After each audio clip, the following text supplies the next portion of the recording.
मोठ्या स्वरूपात तुमचं सहकार्य असेल तर आणखी चांगले पद्धतीने माझं सहकार्य मॉरल सपोर्ट असला तरी भरपूर असतो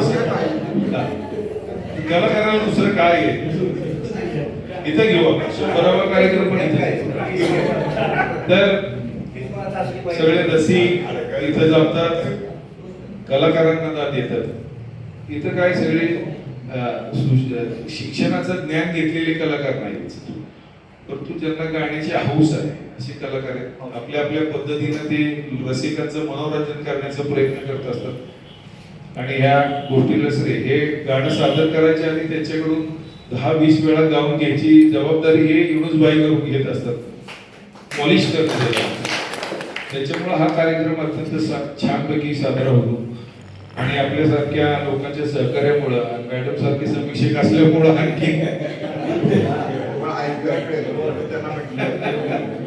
नाही छान असंच आपल्याला सहकार्य तर चिटणीस साहेबांना मी विनंती करतो की तुम्ही 2 शब्द बोला. उद्या गुरुपौर्णिमा आहे उद्याच आहे ना त्यामुळं आज गुरुपौर्णिमा आज साजरी करूया 2 बाईंच्या टाळ्या होतो सगळ्यांना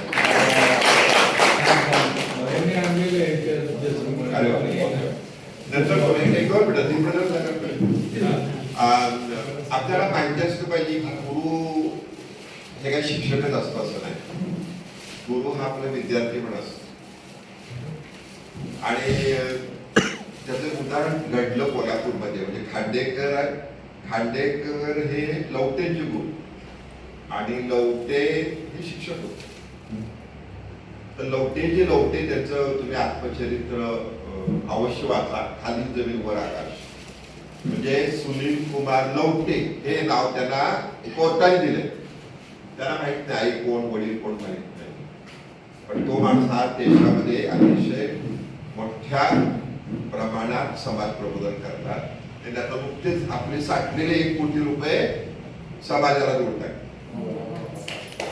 त्याच्या पत्नीच्या अंगावर सोनं किती तोळा असेल माणसाला वाटतच ना आपण गरिबीत नवर आल्यावर सोनं त्यावर किती असेल तर ते अर्धा तोळा आहे जे सोनं लग्नाच्या वेळेला अर्धा तोळा घातलं तेवढंच आहे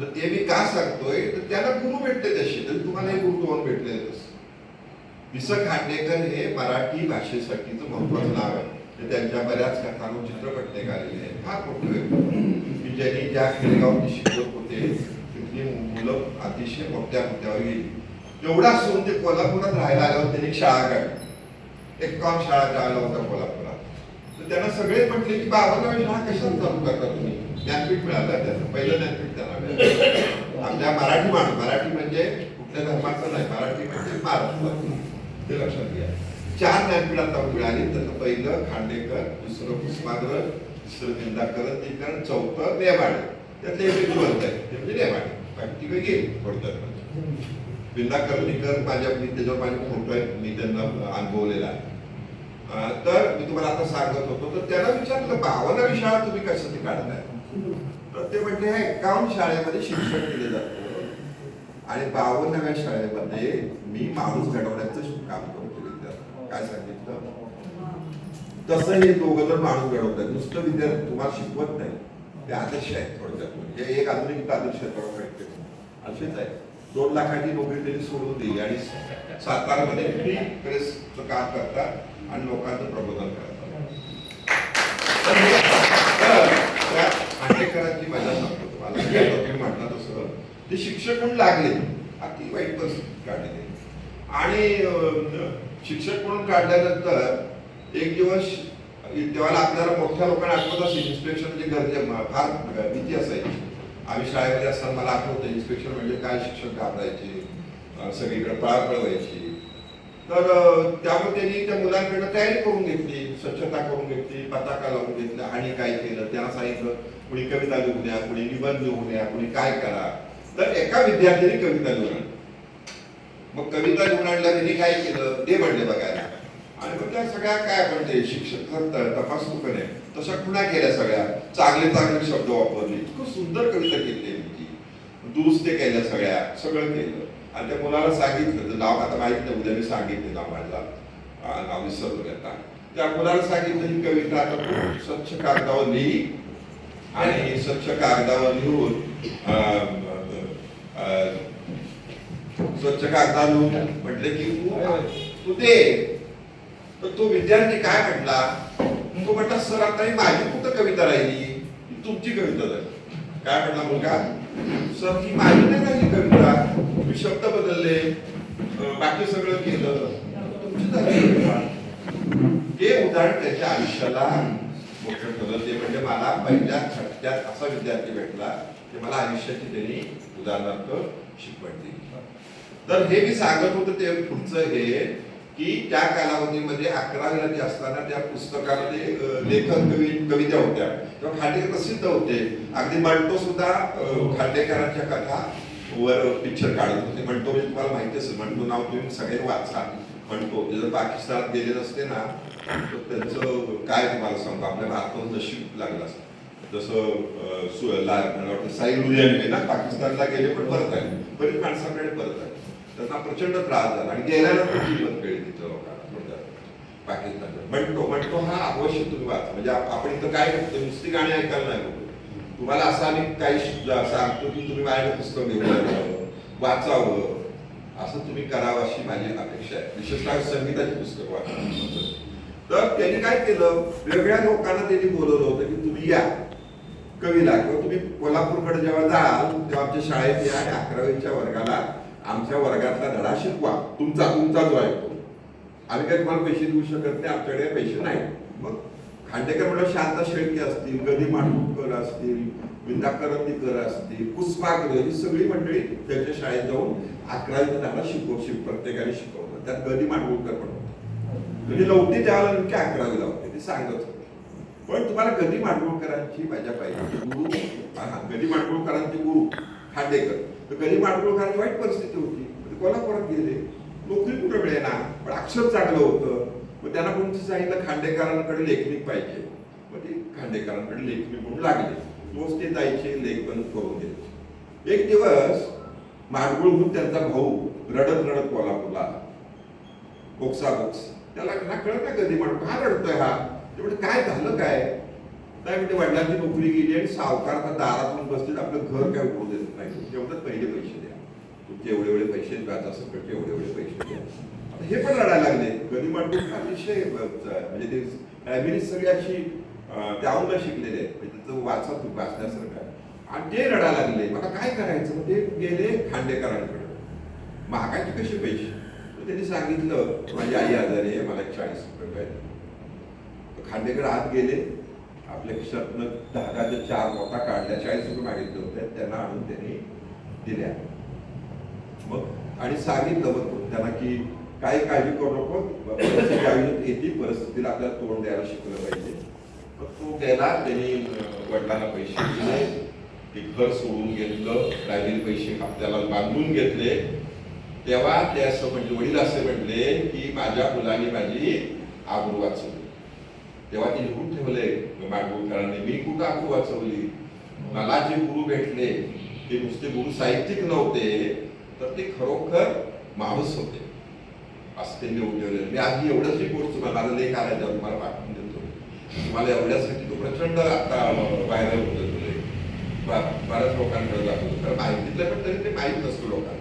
तर मी एवढंच सांगितलं की आज आपण ही गुरुपौर्णिमा साजरी करतो, मी आणल्यावर वा म्हणजे मला छान वाटतं. थोडक्यात म्हणजे कासात पण या ठिकाणी आलेले आहे आणि तुम्ही संगीत जे आता आपल्याला अतिशय महत्वाचं झालेलं आहे, करावतीचे कार्यक्रम महत्वाचे झालेले आहे. सर्वांचं या कार्यक्रमाच्या निमित्त सारिका देशपांडे, आमचे मित्र हेमंत कासा, दोन्ही शेख बंधू वंजारी आणि फडके यांचं मी स्वागत करतो. आणि या कार्यक्रमाच्या निमित्त तुम्हाला आता तो झाला, तुम्हाला त्या माताजी बोलू शकतात, त्याला विनंती करतो की आपण या ठिकाणी हे कोणती समीक्षक आहे. यांना जर तुम्ही सांगितलं मराठी इंग्रजी करा याची इंग्रजी चित्रपट एवढे बघितलेले आहेत, हिंदी चित्रपट एवढे बघितलेले आहेत, हिंदी गाणी तुम्हाला जेवढी माहिती नाही तर कुठलंही गाणी सांगा की लगेच सांगतील तुम्हाला. तर आपल्याला हे करायचं तर कार्यक्रम होताना तुम्ही येताना म्हणजे आता मी पण पुढच्या वर्षी करणार आहे गाणं म्हणतोय समजा तर माहिती पाहिजे ना कुठे म्हटलंय काय म्हटलंय त्याचं कारण काय. समजा शैलेंद्र आहे शैलेंद्र वाचण्यासारखं आहे सगळं हे सगळं आपल्याला माहिती पाहिजे तर तुमच्या गाण्याची तुमच्या लक्षात येईल लता मंगेशकरांचं गाणं का चांगलं झालं तर ते वाचन करायचे. ते गोनी दांडेकर सगळ्यांचं प्रचंड वाटतं त्यामुळे ते गाणं जेव्हा यायचं ना तेव्हा ते लता मंगेशकर सांगायच्या की हा शब्द आपल्याला बदलला तर चालेल का असं नम्रतेने बोलायच्या त्या थोडक्यात. लता मंगेशकरच्या अशाच घटना आहेत वेगवेगळ्या. तुम्हाला हे माहिती असलं पाहिजे की तुमचं गाण्यामध्ये अजून भावना येण्यासाठी त्याचं आणखी काय येण्यासाठी आणि तुमचं चांगलं गाणं होण्यासाठी तुम्हाला वाचन करायला पाहिजे. आमचं हे सभागृह वाचन संस्कृतीसाठी वाहिलेलं आहे. गाणं म्हणणारा आपण चित्रकार येतो तेव्हा विचारतो तुला हा चित्रकार माहिती आहे का हा चित्रकार माहिती आहे मग तू जाऊन वाचतो घरी जोरात ते वाचूया आपण. हे आपण करूया. मी फडक्याला विनंती करतो की आपण या ठिकाणी सर्वांना प्रथम उद्याच्या गुरुपौर्णिमेच्या शुभेच्छा आणि शेख बंधूंचा मनापासून आभार आणि अभिनंदन. त्यांचे सगळे शिष्य समोर आहेत आणि गुरु नेहमी शिष्याला संख्येने ओळखले जातात. आधुनिक काळात काय होते की गुरूंमध्ये सुद्धा स्पर्धा आहे. माझ्याकडे अशा असते म्हणजे बाहेरचे गुरु म्हणतो मी धार्मिक गुरु आध्यात्मिक गुरु असं नाही हे गुरु नाही. त्यामुळे तिथं फक्त किटी पार्टीमध्ये बोलायला मी या महाराजांचं करते मी त्या महाराजांचं करते ह्यापुरते गुरु राहिले. मग दीक्षा घ्या हे करा हे सगळा बाजार झालेले आपल्याला सगळ्यांना माहिती. त्यामुळे त्या विषय नाही पण जो तळमळीनं शेख बंधू शिकवतच गेले. आज 95वा कार्यक्रम आहे. शतक नक्की साजरं होईल ते इथंच व्हावं ही इच्छा आहे माझी आणि शिरीषरावांची पण इच्छा आहे. शिरीषरावांना माझं कौतुक केलं ते मी नम्रपणे स्वीकारतो कारण इथं जेव्हा कार्यक्रम झाले 80% कार्यक्रमाला मी इथं असतो तर मला ते बोलायची विनंती करतात. एकदा तरी मला गाण्यासाठी पण धाडस पुढे केलं पण त्यानंतर मी पुढे घेत नाही. आता ठरवलं जेव्हा मी व्यवस्थित गायनात तयार होईल शेख बंधू माझे गुरु झाले तर नक्कीच मी तयार होईल आणि पुढे गायन. तर महत्वाचा मुद्दा काय आहे की गुरु आणि शिष्य ही परंपरा जी आहे ती हिंदी चित्रपटाने पण जपली नक्कीच जपले. आणि कारण प्रत्येक जण आणि गुरुचं कसं असतंय की गुरुचं नाव घेताना सगळ्यांना कानाला हात लावतो संगीतवाले कोण आहेत कारण तो कान गुरुनं आधी पकडलेला असतो त्याला सरळ केलेला असतो. ती आठवण राहावी म्हणून प्रत्येक जण काम तो पकडत असतो ते करत असतो. चित्रपट सृष्टीमध्ये सुद्धा अशा गुरु शिष्य परंपरा आहेत. काही द्रोणाचार्य एकलव्यांसारखे बघून फक्त केलेले. काही लोकांनी दीक्षा घेऊन किंवा त्याचं शिक्षण घेऊन त्यांनी केलेलं आहे. जसं म्हटलं जातं की राजा परांजपे स्कूल मधले सगळे कोण आहेत हे राजा गोस्वामी शरद तळवलकर रमेश देव हे सगळे राजा परांजपे स्कूल मधले सगळे तयार झालेले. व्ही शांतारामांचं एक वेगळं स्कूल होतं. व्ही शांतारामांना बघून काही लोकांनी इव्हन राज कपूर सुद्धा व्ही शांतारामांची कॉपी काही ठिकाणी केली. त्यांचं ते प्रतिकात्मक दिग्दर्शन होतं ते गुरु मानायचे कारण कोल्हापूरला राज कपूर पृथ्वीराज कपूर राज कपूर आणि व्ही शांतारामांनी एकत्र काम केलेले काही वर्षापूर्वी प्रारंभीच्या काळात. तो ठसा व्ही शांतारामांचा राज कपूरवर पण म्हटलेला आहे. गुरु म्हणून त्याने द्रोणाचार्य सगळी कामगिरी केली. किंवा अनंत माने द्रोणाचार्य यांचे गुरु होते.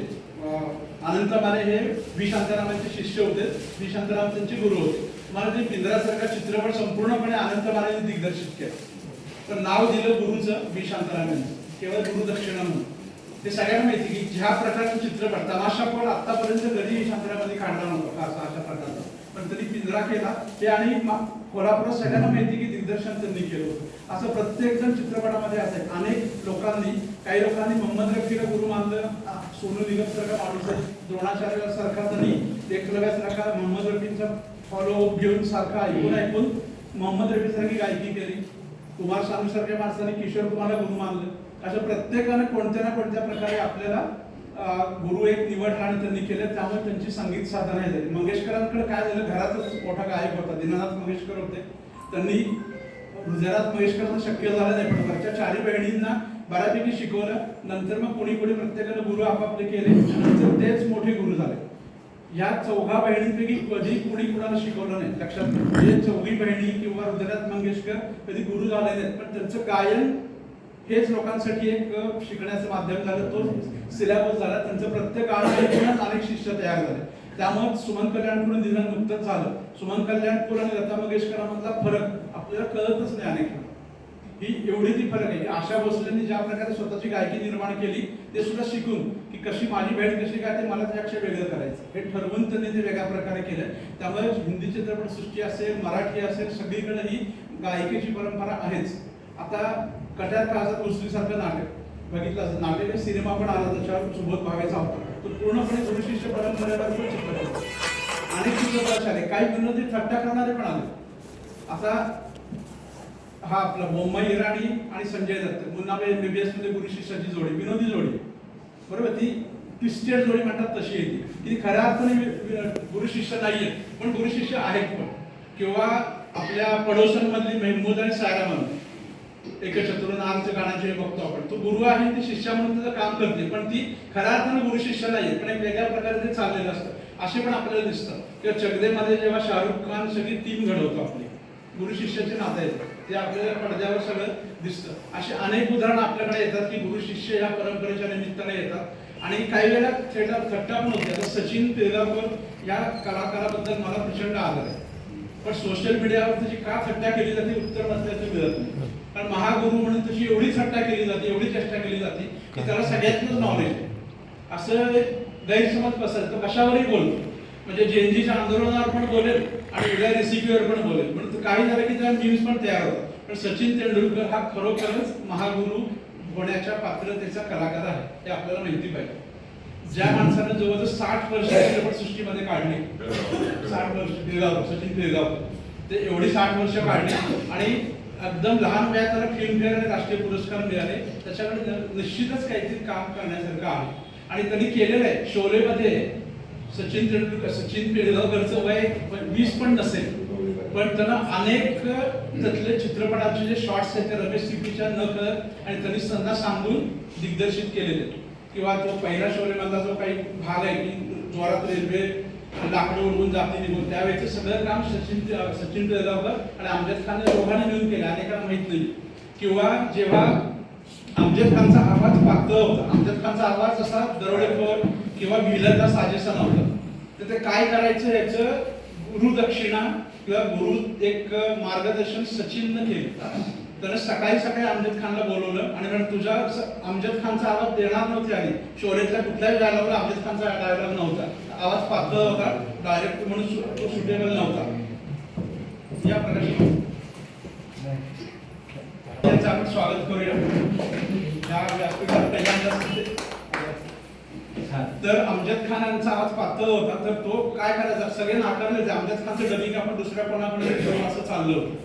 पण सचिननं एक युक्ती सुचवली की कोणत्या माणसाचा सकाळी उठल्या उठल्या आवाज जो असतो तो जाडावरडा असतो तो अजून तयार झोपेतला आवाज असतो. तर अमजद खानचे शोलेमध्ये सगळे डायलॉग पहाटे 6 ते 8 या कालावधीमध्ये डबिंग करून घेतले सगळे डायलॉग. तेव्हा सचिन प्रत्यक्ष तिथं होता इथं ते सगळे केले. सचिनचं जे आत्मचरित्र आहे हाच माझा मार्ग त्याच्यामध्ये सगळी प्रोसेस सांगितली की काय पद्धतीने एखादा गुरुने म्हणून अमजद खान सचिनला शेवटपर्यंत मानला की तुझ्यामुळे शोलेला माझा आवाज राहिला त्यात दुसऱ्या कोणाचा तरी आवाज असता आणि आयुष्यभर मला माझा आवाज वापरता आला नसता दुसऱ्या कोणाच्या नावाचे डबिंग मला करावं लागलं असतं. जसं श्रीदेवीचा आवाज आपल्याला खरा कळत नाही श्रीदेवीचा आवाज कोण दुसरं डबिंग करत होतं कारण तिला हिंदी येत नव्हतं. अनेक वेळा रेखानं श्रीदेवीला आवाज दिलेला आहे ते आपल्याला अगदी असतात पण हे पण आपल्याला आवाज आपल्याला येत नाही पण अमजद खान सारख्या लोकांना झालं एक प्रकारे गुरुच आहे. म्हणजे सचिन पिळगावकर हा महागुरु आहेच या योग्यतेचा आहे जो गातो लिहितो दिग्दर्शन करतो सगळं करतो निश्चितच महागुरु आहे. त्यामुळे आपण मी जेव्हा सोशल मीडियावर काही येतं त्याला निश्चित प्रतिवाद करतो तुम्ही चेष्टा करू नका हा मोठा गुरु आहे तो गुरुच राहणार. त्यामुळे ह्या पद्धतीने आहे की गुरुची कधी चेष्टा करायची नसती हे एक तत्व सगळ्या धर्मामध्ये. दत्तात्रय गुरु आपण म्हणतो त्यांनी 24 गुरु केले होते पहिल्या 24 गुरु त्यातल्या गुरु कोण कोण आहेत 24 गुरूंपैकी त्यांनी आजगराला पण गुरु मानलं की आजगर शांतपणे पडून राहतो असं पण आपल्याला काही वेळेला करता येतं. त्यांनी विंचवाला मानलेलं आहे त्यांनी 5 जे तत्व आहेत आपली पंचमहाभूत त्यांना गुरु मानलेले सगळ्यांना गुरु मानलेले टिटवीला गुरु मानलेले सगळ्यांना गुरु मानलेले प्रत्येकाचा तरी गुण आहे तो प्रत्येक माणूस आपल्याला काहीतरी देत असतो त्याच्याकडनं आपण घेत असतो. हिंदी चित्रपटसृष्टी मराठी चित्रपटसृष्टीमध्ये सुद्धा याच प्रकारचं चाललंय. प्रत्येकाची गुरु परंपरा आहे प्रत्येक शिष्य ती परंपरा पुढे नेतोय आणि आपल्याला पण ती पुढे न्यायची. परत एकदा माझं भाषण संपवण्यापूर्वी शेख बंधूंचं अभिनंदन करतो आभार करतो आणि असेच त्यांनी उत्तमोत्तम शिष्य यापूर्वी घडवत जावेत आणि त्यामध्ये मी पण एक असावा अशी आशा. 2 मिनिटं काय बोल 2 मिनिटं बोल चालेल. बोला ना.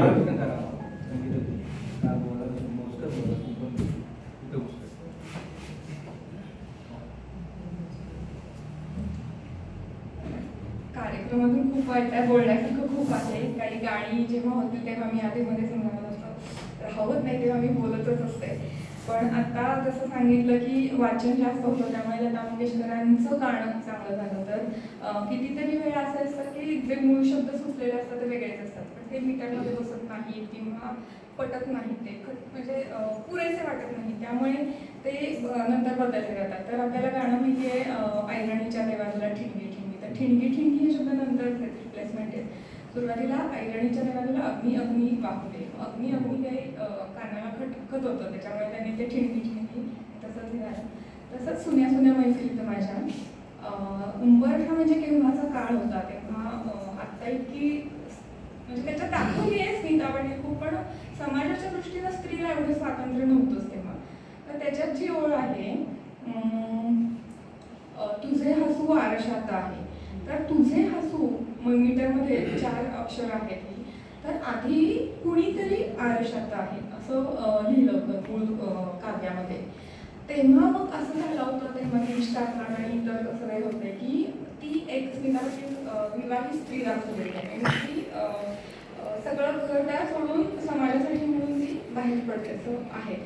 तर ती विवाहित स्त्री असताना तिच्या मनात येईल का की कुणीतरी आरशात आहे, तिच्या मनात नवराच असणार आहे. आणि जर कुणीतरी लिहिलं तर हे समाजात म्हणजे तेव्हा समाज एवढा हे होता. म्हणजे मला हेही आठवतंय की जेव्हा आकाशवाणीवर दिलीप कुमारचं लग्न झालं ही बातमी दिली होती पहिल्यांदा, तेव्हा लोक चिडले होते की सेलिब्रिटीचं लग्न ही काही बातमी होऊ शकत नाही. आणि आता तर आपण बघतोय माध्यमाचं, तर कुणीतरी आरशात आहे असं चालणार नाही. तर तिथे मग ते बरोबर 4 अक्षर मीटरमध्ये बसायला पाहिजे, ते त्याला साजेसं पाहिजे, हे सगळं व्हायला पाहिजे. मग नंतर शांता शेळकेंना हे सुचलं की कुणीतरीच्या ऐवजी तुझे नको, म्हणजे ते शेवटी नवऱ्याला समर्पित. तर अशा काही गाण्यांच्या जन्मकथा किस्से असतात, ते ऐकायलाही रोचक वाटतात. थँक्यू.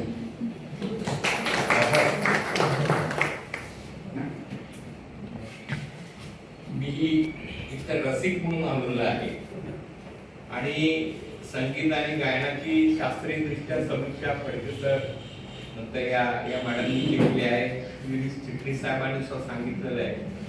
पण संगीत एक वेगळं रसायन आहे, ते खरं मनाला आनंद देतं आणि आत्ताच्या काळात अत्यंत गरजेचं आहे ते. खरं आपण एवढे त्रस्त आहोत, एवढं स्ट्रेसफुल लाईफ जगत असतो आणि त्याच्यामध्ये जर खरं आनंद देणार असेल तर संगीतच आहे. आणि त्या ओढीपोटी मी खरं येत असतो. शेख बंधूंचं कॉन्ट्रीब्युशन खरं आहेच, कारण कराओके मला वाटते 4 वर्षापूर्वी सातारला त्याचा जन्म झाला कराओके क्लबचा, आणि पाठक हॉलमध्ये आपण बऱ्याच कार्यक्रम अटेंड केलेले आहेत. आणि चिट्टी साहेबांनी हे खरं सभागृह दिलं. तर या चळवळीला, नाहीतर आतापर्यंत आपण साहित्याची चळवळ बघत ही गायनाची चळवळीला प्रोत्साहन देणारा हा असे चिट्टी साहेब आहेत. नाहीतर पाठक हॉलमध्ये प्रकाश शेठ 10,000 रुपये भाडे केले आता, म्हणजे मुद्दाम तिथं कार्यक्रमच होता कामा नये अशा पद्धतीने तो निर्णय घेतलेला आहे. त्यामुळं खरं ही अशी चळवळ, बरेच आपल्याकडे रसिक आहेत. यांनी आता फडके सरांनी कितीतरी शास्त्रीय किंवा त्याचे वेगळे अर्थ सांगितलेले आहेत. म्हणजे शांताराम बापूंचं सांगितलं की शांताराम बापूंनी आनंद माळेंनी डिरेक्ट केलेला पिक्चरचं नाव शांताराम बापूंचं दिलं. उद्या गुरुपौर्णिमा आहे, त्याचा संदर्भ देऊन त्यांनी सांगितलं. बरंच काही सांगता येतील, पण आता सगळ्यांना आपल्याला ओढ आहे गाणी ऐकायची. मी काही जास्त बोलणार नाही, पण मला इथं चिटणीस साहेब आले की मला इथं कार्यक्रमाला बोलवतात आणि मी सुद्धा आवर्जून एक रसिक म्हणून येत असतो. अशा पद्धतीचा आनंद आपण सगळे सातारकर घेऊ, एवढं या निमित्ताने सांगतो आणि माझे 2 शब्द थांबवतो. धन्यवाद.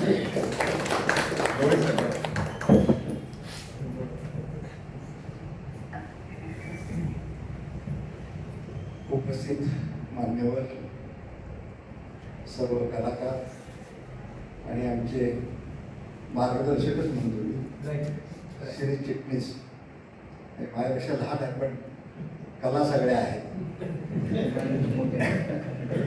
कलाकार आहेत. आणि विशेष म्हणजे मी मागे 2-3 वेळा आलो तो कार्यक्रमात इथं, पण जरा बाहेर गेलो तेव्हा उशीर झाला. मला त्यांचा परवा जम ठरलं होतं यायच्या या कार्यक्रमासाठी. आता कासर साहेबांनी सांगितल्याप्रमाणे साताऱ्यामध्ये ह्या कराओके आणि या सर्व संबंधितांना, कलाप्रेमींना थोडंसं प्रोत्साहन देण्याचं काम त्यांनी या माध्यमातून केलं आणि खरोखरच एक चांगली योजना सगळ्यांच्या पुढे मांडली. कारण साहित्य क्षेत्रात तर साताऱ्यात सुरुवात त्यांनी केली. मला वाटतं की 93 साली आम्ही साहित्य संमेलनाच्या माध्यमातून साताऱ्यात जे काही साहित्य संमेलन केलं होतं ते मार्गदर्शक सगळ्या देशात किंवा महाराष्ट्रामध्ये सगळ्या मार्गदर्शक करत आणि त्याचं कारण फक्त आमची श्री चिटणीस होते. साहित्याचा अनुभव आणि संबंध हा त्यांचा मोठा व्यासंग आहे आणि ह्या सगळ्या ह्याच्यातून त्यांनी ते उभं केलेलं आहे. आणि आज पुन्हा सातारा तर साहित्य केलाच त्यांनी, पण आता पुणेकरांना पण साहित्य शिकवायला लागतात त्यांना. कारण बरेच मी वाचत असतो त्यांचे पुण्यातले कार्यक्रम आणि कौतुकास्पद काम आहे. आणि विषय महत्त्वाचा आहे की आणि सर्व क्षेत्रात आहेत ते अभ्यासू आहे. कुणाला कसं मार्गदर्शन करायचं किंवा त्यांना संधी कशी द्यायची याची चांगली त्यांच्याकडे हे आहे. तेव्हा आज या ठिकाणी आपण सर्वांनी या कार्यक्रमासाठी आपण आलात त्याबद्दल मी आणि मला बोलवलं त्याबद्दल मी धन्यवाद देतो.